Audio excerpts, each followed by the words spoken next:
Rack storage is mostly used for pallets, and all the equipment that we had a look up till now, we're focusing on storing pallets or handling pallets. Now we are going one step further and look at cases or individual items that are handled in a warehouse. And the first way to do this is using bin shelving. So we have a shelf with several bins, and this creates this pick face has a quite high density.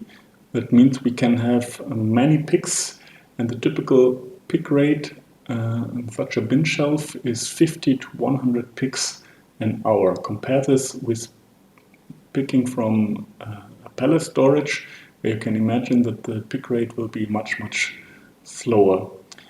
Of course, in these bin shelvings, we usually have only,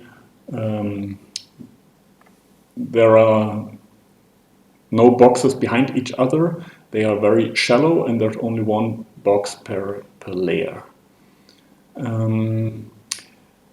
The picking and the put away operations happen from the same side. So if a lot is going on in the workhouse, the scheduling of the put away operations and the pick operations might interfere, and you need to take this into account when you do the restocking and the picking. You observe this problem in every grocery store as well.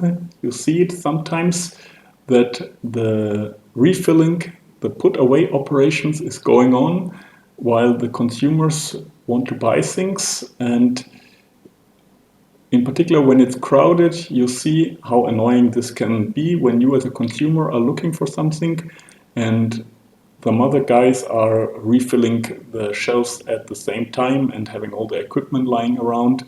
So you can imagine that this might disturb the efficient procedures in a warehouse, and therefore this needs to be taken into account when you do your planning. Another way of storing products is by using a gravity flow rack.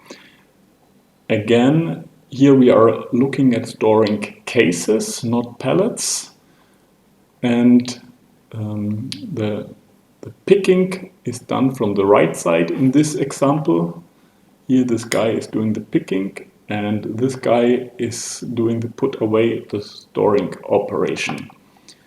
Because of the slope and again using rolls, you might see it here on the right side in this picture. Once a carton is picked, the other remaining cartons flow down. And though that this guy always has to just pick the first carton and immediately sees if the lane is empty or not. And the good side is that restocking and picking can happen at the same time. And of course, you need some aisle space on the left and on the right side.